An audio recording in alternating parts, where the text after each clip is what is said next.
Welcome back to the deep dive. Our mission today, well, it's to really pull back the curtain on intellectual journeys and, those big career pivots. We're tracing the path of this one highly successful academic. She's currently an assistant professor of sociology near Boston. Her story is just a perfect example of a non-linear path, really defined by this intense curiosity. Yeah, and we've got this great in-depth interview that Chelsea did, detailing pretty much every major decision from high school all the way to where she is now.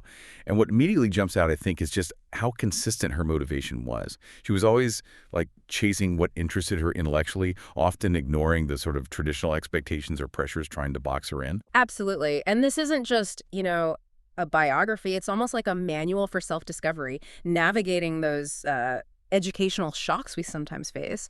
We're looking for those key insights. How did early interests actually end up guiding these massive life choices? So if you, the listener, are maybe thinking about a major pivot, or maybe you feel a bit pigeonholed, this deep dive is really for you.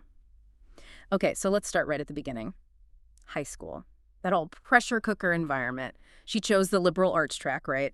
Consciously deciding against the STEM subjects because, well, she just didn't like them. And this is around the time she'd gotten serious about piano and vocal lessons, maybe junior high.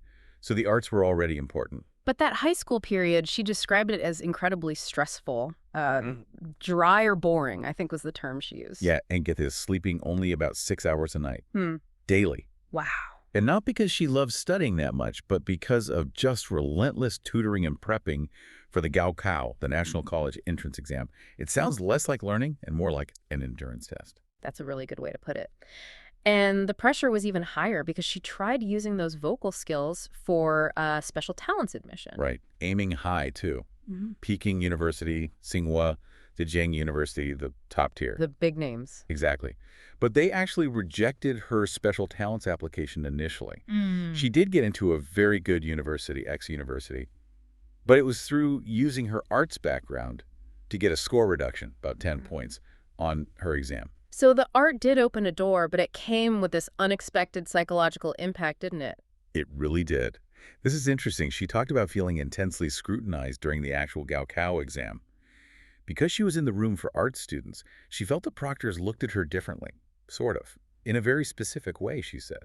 Like, they just assumed she wasn't strong academically because she was a special talent student. Wow, so she really internalized that label. Yeah, and that seems critical for understanding her drive later on. Yeah. It wasn't just about getting in. It was about this feeling of being unfairly judged, That feeling, that need to prove she was more than just the arts girl, seems to have fueled this persistent desire all through college to, prove herself. Right. It turned that feeling of being maybe slightly looked down upon into this real engine for academic achievement. The source material shows she didn't just rely on her talent. She really prioritized her cultural studies, her academic work, and put a huge value on getting good grades and, eventually, advanced degrees. Exactly. The art got her in the door, but that feeling of needing to prove the doubters wrong really made her hit the books hard. So, okay, this drive leads her into her undergraduate major, which was news and communication. And she explained that this choice was partly, just circumstance. Apparently, there weren't many liberal arts options available then, maybe only 4 or 5. And partly, she mentioned, a kind of gendered assumption at the time, like, oh, a small girl being a reporter, that's a good fit. Right, sort of a practical choice, maybe not necessarily a passionate one at first. But then, once she got to university, she described this great impact, a real moment of intellectual awakening. Sparked by her own professors. Yeah, her news professors, interestingly enough, they suggested that actually foundational subjects, humanities, social sciences like anthropology, econ, poli-sci, and crucially sociology, were maybe better preparation for real journalism than just the undergrad news degree itself. That's fascinating. Kind of turns the usual thinking on its head. So what did she do with that advice? Well, driven by this newfound curiosity, she started auditing classes, just sitting in on as many of these foundational courses as she could squeeze in. And that's where she found it. That's where she found sociology. She described the theories as very charming. Charming. I like that word choice. It suggests more than just liking it. Exactly. It wasn't just interest. It was finding this intellectual framework that just clicked. She loved how, concise theories could explain so many different complex things about life. It gave her a system. Which is often what people are looking for in the liberal arts, right? A way to make sense of it all. So this confirms her path is sociology. Intellectually, yes. But making the actual switch wasn't straightforward. Ah, the practical hurdles. Right. She wanted to formally change majors, but apparently the bureaucracy was tough. Plus, she was really involved in student activities. And remember, she still had mandatory performances tied to her special talents admission. So she was kind of stuck structurally, even though her mind was made up. Pretty much. The real turning point, the thing that pushed her from just loving the theory to needing something more, happened in her junior year. She did a social work field practice, a Cho-hailed investigation. Okay, so getting out of the classroom, what did that do? It was transformative, she said. It made her realize that even with all her studying, she'd been living in a bit of an intellectual bubble. She felt this urgent need to understand the reality of China, in a really practical, grounded way. Knowledge needed to be applied. That makes sense. That practical push. It gave her that final bit of motivation. And with help from a supervisor she connected with, she managed to navigate the system, change majors officially. Then she got into a graduate teaching program, which guaranteed her acceptance into the sociology master's program. So it really does back up her point that she was always following what she liked, even if it meant pushing against the system. Definitely. She found a way. Okay, so master's in sociology in China. Now we get to the next big pivot. Heading to the U.S., UC Berkeley, right? Yeah. And apparently she was part of the last group of grad students allowed in that exchange program with Berkeley's sociology department. She said it involved sheer luck, persistence, even having to delay her start. Wow. And arriving there, big shock. Huge shock, both culturally and academically. She mentioned significant impacts. The research topics were different, the whole social environment.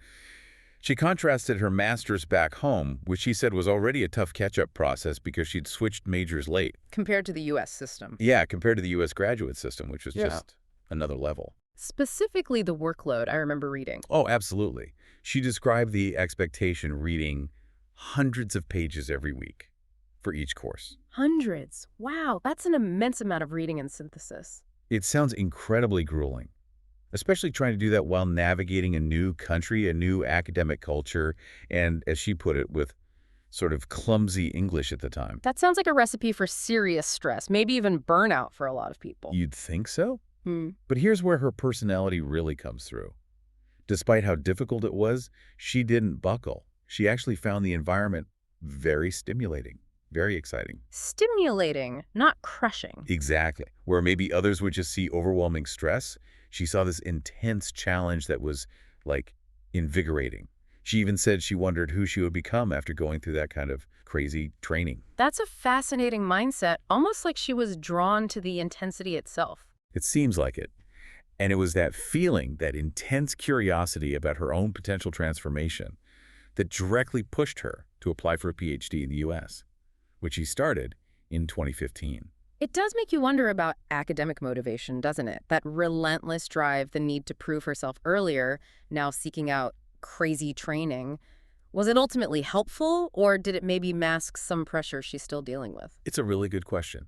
It seems like maybe that kind of personality, one that thrives on high-stakes challenges, is almost necessary for academic success at that level. And that drive certainly led her to where she is now, assistant professor near Boston, doing her research, preparing for her dissertation defense. Right. And she did emphasize the flexibility of her current role. She mentioned flexible hours for research, for family time. Which is a huge plus in academia, especially with a young family.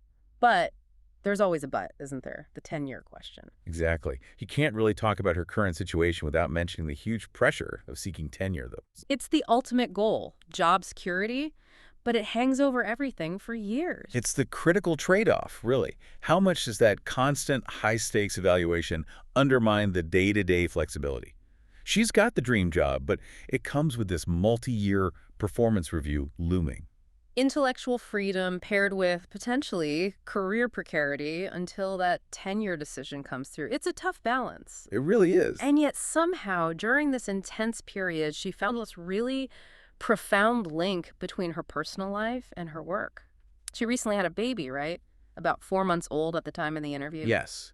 And she said that this personal experience actually deepened her understanding of social science theories, especially around family and gender. That's incredible. It brings it full circle, doesn't it? It really does. Her life isn't separate from her theory. It actively informs it.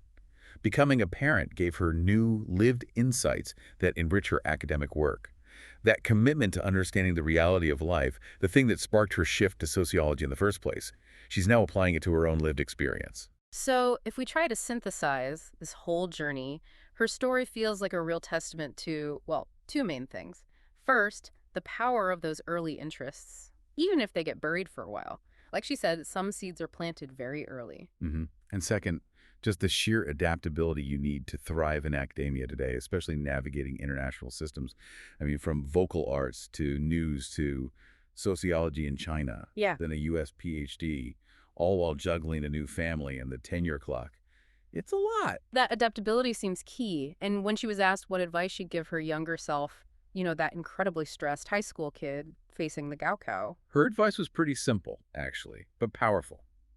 Just do your best. Follow your inner interests, and sometimes things just kind of happen naturally. Don't put impossible pressure on yourself. That's such a needed message, especially for students facing immense system pressure right now. Absolutely. And what really stood out to me was her point about the long view. She specifically said, you die for Zhang. Basically, there are still so many opportunities to explore your life later on. The Gaokao, or any single exam or decision, isn't the be-all and end-all. Exactly. It's not the sole determinant of everything. Yeah. It's an important point, yes, but it's an inflection point, not the final destination. So that leaves us, and you, the listener, with a final thought to chew on. Looking at her journey, constantly chasing that charming theory, realizing she needed that real-world connection.